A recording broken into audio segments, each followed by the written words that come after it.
കേന്ദ്രമന്ത്രിയും തൃശ്ശൂരിലെ എം പിയുമായിട്ടുള്ള സുരേഷ് ഗോപി അവർകൾ മന്ത്രിസ്ഥാനത്തേക്ക് ഇല്ല എന്നൊരു വർത്തമാനം വന്നിട്ടുണ്ട്.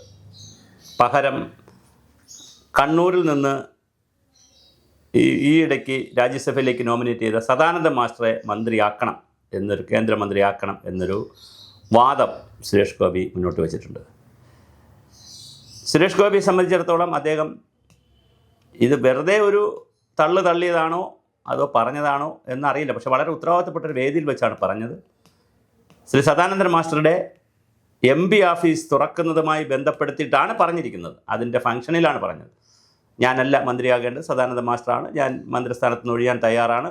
എനിക്ക് വരുമാനം കുറയുന്നു, സിനിമയിൽ നിന്ന് മാറിയതിന് ശേഷം എനിക്ക് വരുമാനം കുറയുന്നു. അപ്പോൾ മന്ത്രി ആയിരിക്കുമ്പോൾ സിനിമ ചെയ്യുന്നതിന് ഒരുപാട് പരിമിതിയുണ്ട്. നേരത്തെ അമിത്ഷായോടും JP നദ്ദയോടും പ്രധാനമന്ത്രിയോടൊക്കെ ചോദിച്ചപ്പോൾ കൊടുത്തില്ല, അനുവാദം കൊടുത്തില്ല. അതുകൊണ്ട് സിനിമ ചെയ്യുന്നതിന് പരിമിതിയുണ്ട്. MP ആയിരിക്കുമ്പോൾ ചെയ്യാം. ഇനി കേരള രാഷ്ട്രീയത്തിലേക്ക് MLA ആയിട്ട് വരുമോ എന്നറിയില്ല. അങ്ങനെയും സാധ്യതകളില്ലാതില്ല. കാരണം അദ്ദേഹത്തിനോട് കൂടുതൽ കേരള രാഷ്ട്രീയത്തിൽ ശ്രദ്ധിക്കണമെന്ന് നരേന്ദ്രമോദി പറഞ്ഞതായിട്ടും അറിയുന്നു.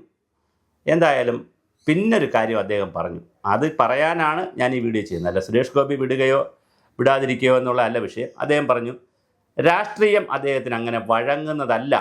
കാരണം അതിൽ ഈ കാപട്യവും കള്ളവും കൊള്ളയും ഒക്കെ ഉള്ളവർക്ക് മാത്രമുള്ളതാണ്, മെയ്വഴക്കമുള്ളവർക്കുള്ളതാണ് രാഷ്ട്രീയം. എനിക്കത്രയും മെയ്വഴക്കമില്ല. ഞാൻ എന്ത് പറഞ്ഞാലും വിവാദമാകും, തർക്കമാകും. സ്ട്രെയിറ്റ് ആയിട്ട് പോകുന്നവർക്കുള്ളൊരിടമല്ല രാഷ്ട്രീയം എന്ന് സുരേഷ് ഗോപി പറഞ്ഞത് ഗൗരവമായി ചർച്ച ചെയ്യണം.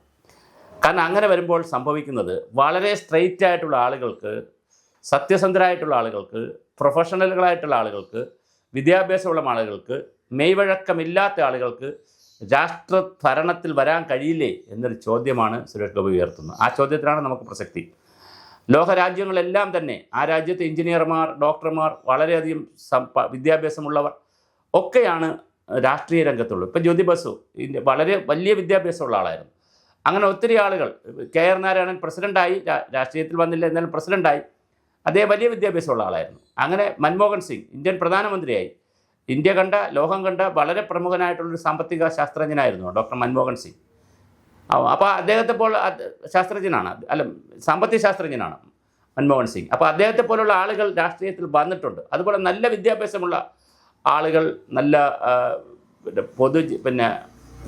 പൊസിഷനുകളിൽ നിന്ന് വന്നിട്ടുള്ള പ്രൊഫസർ മുണ്ടശ്ശേരി മാസ്റ്ററുടെ കാലം മുതൽ കേരളത്തിൽ 57 മുതൽ കേരളത്തിൽ എത്രയോ പ്രൊഫസർ സാനു മാഷ്, എത്രയോ ആളുകൾ ഈ വ്യത്യസ്ത തലങ്ങളിൽ നിന്ന് സത്യസന്ധമായ സുതാര്യമായ രാഷ്ട്രീയ പ്രവർത്തനത്തിന് വന്നിട്ടുണ്ട്.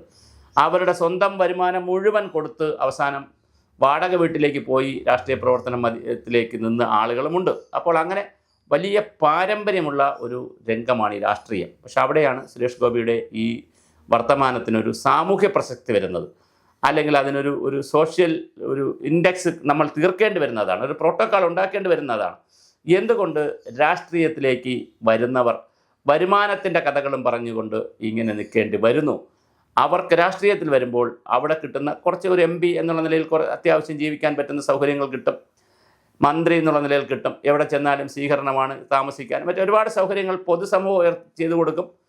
പിന്നെ അത് കഴിഞ്ഞ് തന്നെ ഗവൺമെൻറ്റുകളും ചെയ്തു കൊടുക്കും. എന്നാലും അതിനപ്പുറമുള്ള വർദ്ധിച്ച തോതിലുള്ള വരുമാനം ഉണ്ടായിരുന്ന അല്ലെങ്കിൽ ഉള്ള സിനിമാ നടന്മാരെ പോലെയുള്ള സെലിബ്രിറ്റികളെ പോലുള്ളവർ, ബിസിനസ്സുകാർ.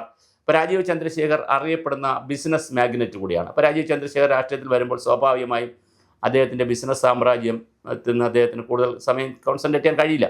അപ്പോൾ അങ്ങനെ ബിസിനസ് സാമ്രാജ്യത്തിൽ നിന്ന് വരുന്നവർ, സെലിബ്രിറ്റികളിൽ വരുന്നവർ, സിനിമാ നടന്മാർ, ഇങ്ങനെയുള്ള ആളുകൾ രാഷ്ട്രീയത്തിൽ വന്നാൽ സ്വാഭാവികമായി അവർക്ക് രണ്ടാണ് പ്രശ്നം. ഒന്ന്, അവരുടെ വരുമാനം നിലയ്ക്കും. രണ്ട്, അവർക്ക് ഈ രാഷ്ട്രീയത്തിൻ്റെ കാപട്യവും കള്ളത്തരവുമെന്നും ഒന്നവർക്ക് മനസ്സിലാവില്ല. ബർണാഡ് ഷാ ഒരിക്കൽ പറയുകയുണ്ടായി, politics is the last resort of A scoundrel. ഒരു തെമ്മാടിയുടെ അവസാനത്തെ ആശ്രയമാണ് രാഷ്ട്രീയം. പക്ഷെ അങ്ങനെ എന്ന് വിചാരിച്ച് ഞാനും രാഷ്ട്രീയ പ്രവർത്തനമൊക്കെ നടന്ന ആളാണ് കോളേജ് വിദ്യാഭ്യാസ കാലത്തൊക്കെ, സ്കൂൾ പഠനകാലത്തൊക്കെ. അതുകൊണ്ട് രാഷ്ട്രീയം എന്ന് പറയുന്നത് തെമ്മാടിക്കൂട്ടമല്ല, തെമ്മാടികളുടെ അവസാന സ്ഥാനവുമല്ല, അഭയസ്ഥാനമല്ല.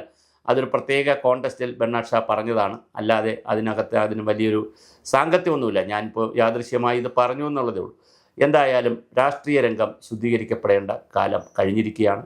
അവിടെ കൂടുതൽ പ്രൊഫഷണലുകൾ, അല്ലെങ്കിൽ ടെക്നോക്രാറ്റുകൾ, അല്ലെങ്കിൽ നല്ല വിദ്യാഭ്യാസമുള്ളവർ ഒക്കെ വരേണ്ടുന്ന കാലം, അത് ഭരണത്തിലായാലും അതുപോലെ തന്നെ ഇപ്പുറത്ത് രാഷ്ട്രീയ രംഗത്തിലായാലും ഒക്കെ വരേണ്ട കാലം അതിക്രമിച്ചു. അതുപോലെ തന്നെ തെരഞ്ഞെടുപ്പിൽ മത്സരിക്കണമെങ്കിൽ ഒരു മിനിമം യോഗ്യത വയ്ക്കേണ്ട കാലവും അതിക്രമിച്ചിരിക്കുകയാണ്. പഞ്ചായത്ത് തെരഞ്ഞെടുപ്പിനൊക്കെ ഒരു ഡിഗ്രിയെങ്കിലും ഉണ്ടെങ്കിൽ മാത്രമേ അവരെ മത്സരിക്കാൻ അവസരം കൊടുക്കാവൂ. കാരണം മറ്റൊന്നുകൊണ്ടുമല്ല, പുതിയ കാലഘട്ടത്തിൽ, ആധുനിക സാങ്കേതിക വിദ്യകളുടെ കാലഘട്ടത്തിൽ പുതിയ രാഷ്ട്രീയമാണ്.